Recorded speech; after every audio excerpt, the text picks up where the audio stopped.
July 30th, 1914, the Russian Empire had begun general mobilization of its forces in response to the Austro-Hungarian hostilities towards Serbia, Russia's Slavic ally. In response to this, Germany would declare war on the Russian Empire just days later on August 1st, 1914, and would also begin mobilizing their forces.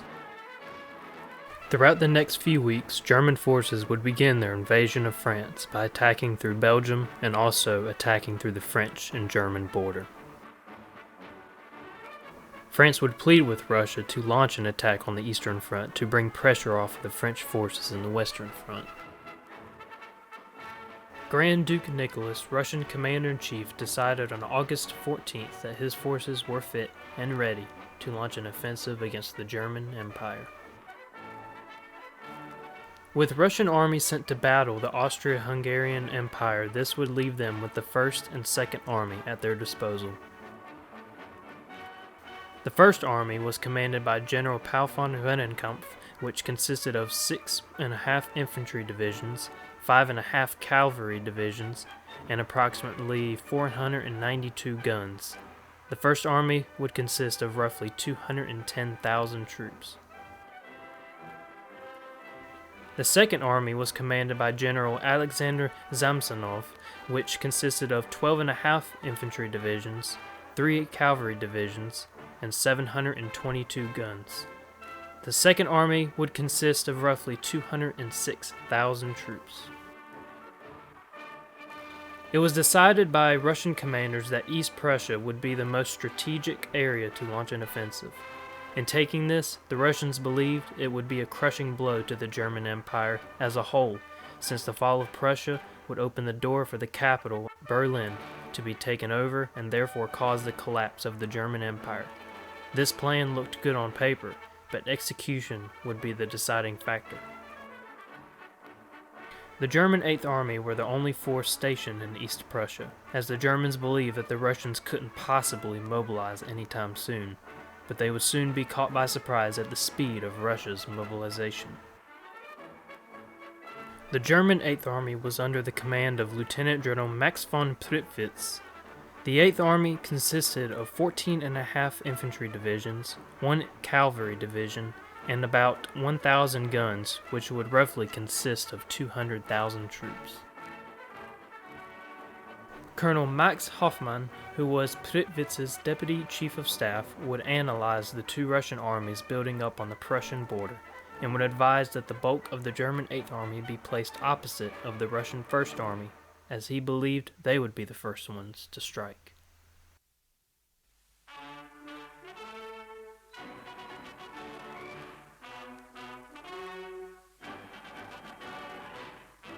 Hoffmann would be correct because on the 17th of August, the Russian 1st Army began their advance into East Prussia in the direction of Stahlerpönen.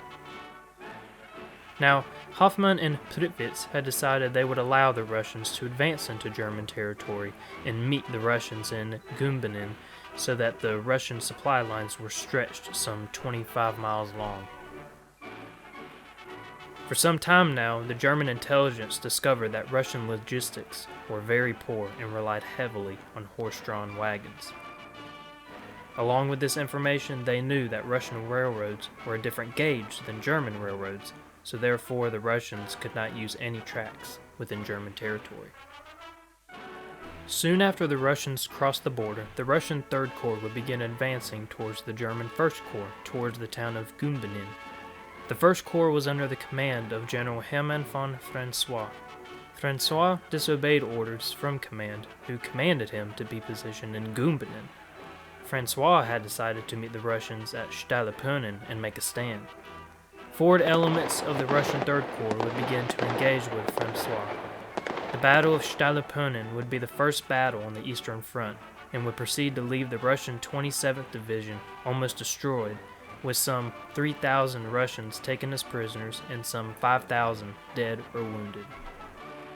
Now remember, Francois had disobeyed orders and had been urgently commanded to fall back to Gumbinnen, but Francois would reply, quote, "Report to General Prittwitz that General von Francois will withdraw when he has defeated the Russians." Although successful, Francois would proceed to retreat back to Gumbinnen, where he was originally ordered to make a stand.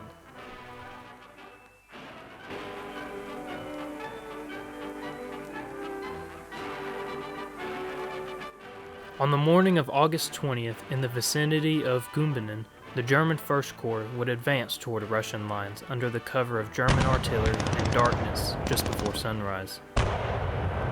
As the Germans closed in on Russian positions, the sun had begun to rise, exposing the advancing First Corps. Russian artillery began to open up on the advancing German First Corps. The bombardment would continue until Russian artillery had run out of shells to fire. To avoid being hit by German artillery, the Russian artillery would fall back. While suffering heavy casualties, the Germans would proceed to advance and would in turn deliver heavy losses to the Russians as well. The battle would begin to reach a stalemate as the day went on, when additional Russian divisions had been sent in to reinforce. Now Francois had attacked with his corps without waiting for the 17th and 1st Reserve Corps.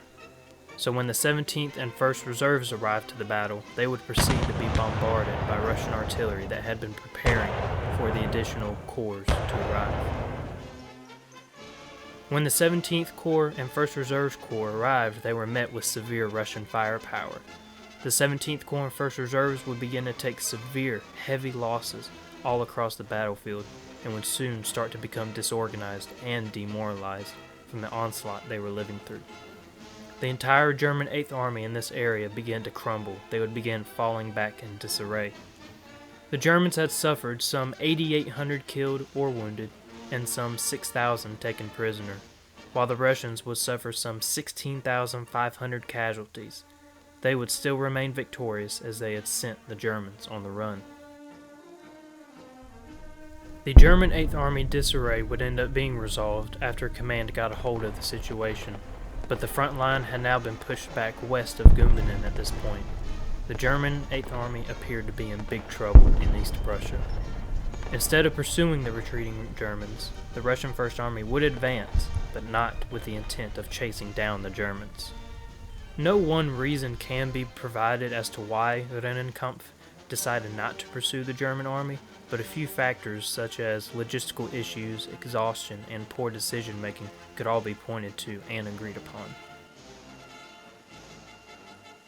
Not only were German soldiers in disarray, but so was their commander, Lieutenant General Tirpitz, who had begun to panic at the situation. With the Russians defeating him in the east, and now to fear the Russian Second Army advancing from the south, Tirpitz would begin to contemplate a full retreat back to the Vistula River.